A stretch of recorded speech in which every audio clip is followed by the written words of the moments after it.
रामचरितमानस में आया है कि प्रभु श्री राम जी कह रहे हैं कि सुनु गंधर्व कहूँ मैं तो ही, अब मोहिन सोहाई ब्रह्म कुल द्रोही।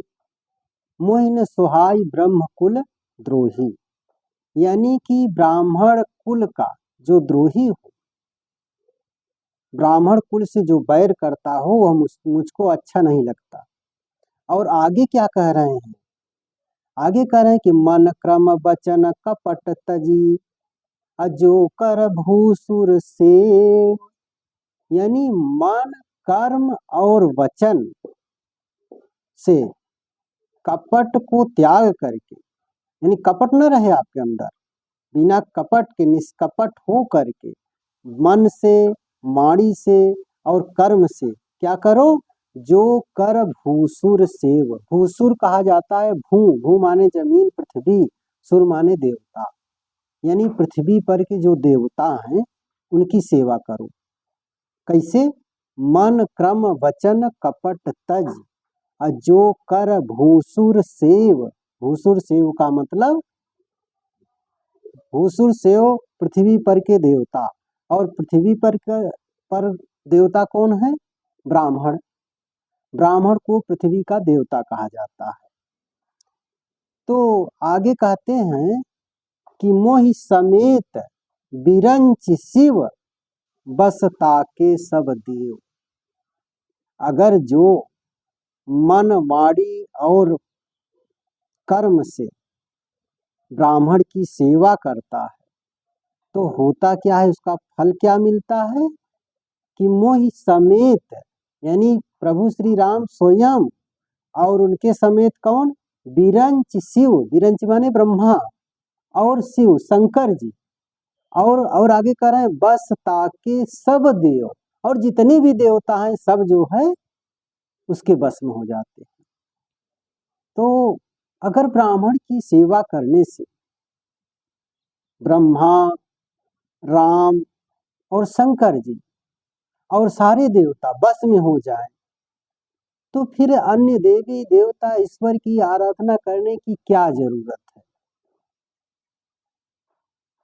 आगे अन्य देवताओं की, राम की, शंकर की, ब्रह्मा की, इन सब की उपासना करने की क्या जरूरत है।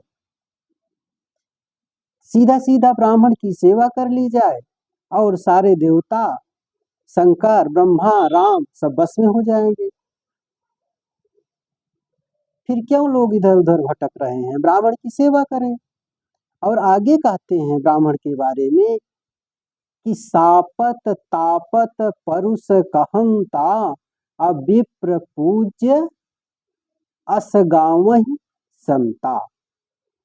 यानी कि अगर ब्राह्मण साप देता हो आपको, आपको मारता हो, आपको कड़वी वाणी बोलता हो, यानी आपको गाली भी दे, कटु वचन बोले, तो भी ब्राह्मण पूजने योग्य है। और आगे कहते हैं इनके विरोध में क्या कहते हैं कि पूज्य विप्र शील गुणहीना, अशूद्र न गुण गण ज्ञान प्रवीणा। अगर ब्राह्मण गुण शील से हीन है, यानी उसके अंदर कोई गुण ना हो, कोई शील आचरण ना हो, कोई व्यवहार ना हो, फिर भी वह पूजनीय है। और शूद्र न गुण गण ज्ञान प्रवीणा, अगर शूद्र गुणवान हो, ज्ञानी हो, प्रवीण हो इन सब में, यानी गुण संपन्न हो, तो भी यह पूजने योग्य नहीं है। तो अब देखा जाए तो आचरणहीन ब्राह्मण की पूजा करके आप देवताओं को, शंकर को, ब्रह्मा को, स्वयं श्री राम को बस में कर सकते हैं। लेकिन अगर गुणवान शूद्र है तो उसकी पूजा आप कतई न करें।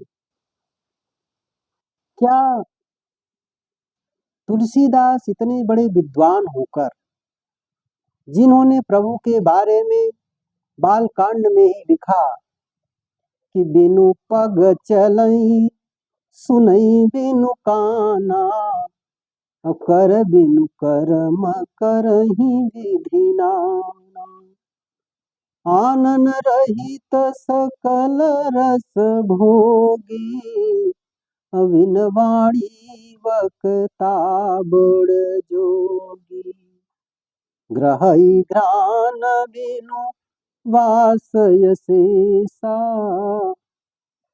अस सब भांति अलौकिक करनी महिमा जासु जाई नहीं बरनी। तो ईश्वर के बारे में ऐसी बात कही और फिर ब्राह्मणों के लिए ईश्वर से भी बड़ा ब्राह्मण कैसे मान लिए तुलसीदास। तो कहीं न कहीं रामचरितमानस में कुछ स्थान पर ऐसे वचन लिखे गए जो कि सत्य प्रतीत नहीं होते, लेकिन तुलसीदास इतने बड़े विद्वान, कहाँ से त्रुटियां आई इनको समझना होगा, जानना होगा और एक नेक रास्ते पर अग्रसर होना पड़ेगा। धन्यवाद।